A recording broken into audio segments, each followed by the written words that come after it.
If ifs and buts were candy and nuts, every day would be Christmas.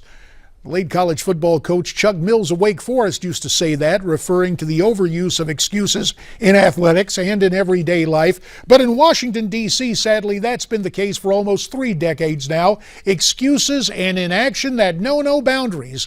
Ironically concerning our boundaries, our international borders, and our ports of entry. The latest outrage, of course, our president's current unconstitutional declaration of amnesty, a move that resulted in a lot of talk but not much else from Republican leaders in Congress. So while the Obama administration attempts to transmogrify the Border Patrol into a welcome wagon for illegals, some American citizens step into the breach. Meet Joe Adams Jr., who leads an unofficial Border Patrol of his own. Most people know that I was part of the Iran-Contra situation. I think I was the first person indicted and the only person who was convicted in the entire Iran-Contra trials. For the record, you need to know that Joe Adams served 1 day of unsupervised probation for his role in Iran-Contra. More recently, he's been supervising efforts to secure ranches along the Arizona-Sonora border. And the former CIA operative tells us about the type of people he wants to recruit for his private security team.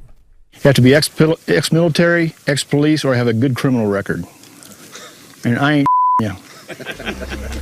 And that's why I'm the leader. You can tell Joe Adams is proud to lead this effort. He's also happy to point out the differences between what he's doing now and what the people from Project Minutemen started doing about a decade ago.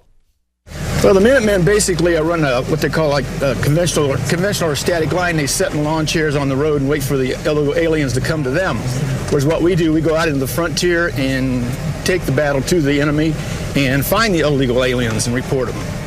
So, Joe Adams and his band of so-called desert mercenaries make no bones about being armed, given the fact that the drug cartel operatives, who have proven themselves armed and dangerous and have taken American lives along our southern border, are there with guns. So that's why Adams' group takes an aggressive approach, tracking down illegals and holding them until the Border Patrol shows up. But they want you to know a couple of important things. First, he says they've been lifesavers, not life takers, given the heat and lack of water most of the year in the Sonoran Desert, and also that the group uses age-appropriate tactics. In other words, they do not bully children.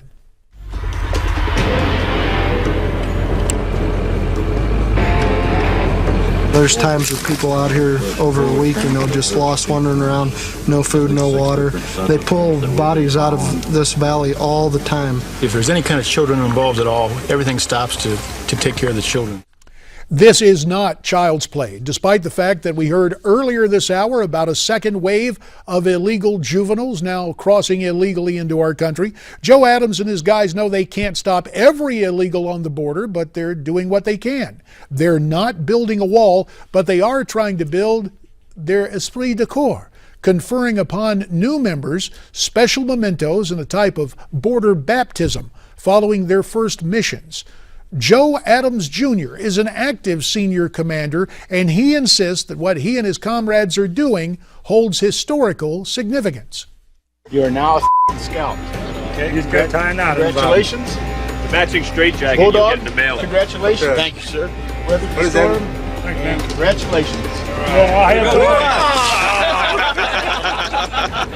I mean, for me, I get cold chills over these things. I mean, this is exciting. Not only is it's dangerous.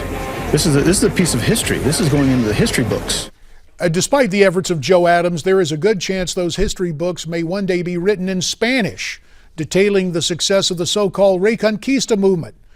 Don't misunderstand. I still believe we can stop the insanity on our southern border, but it'll take everybody in Washington, Democrats, Republicans, independents, libertarians, vegetarians, to realize this. It is not a political problem to be managed. It is an invasion that must be stopped.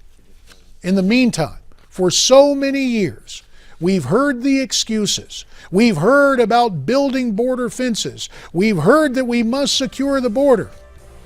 But in the case of Washington and us, every day has been April Fool's Day.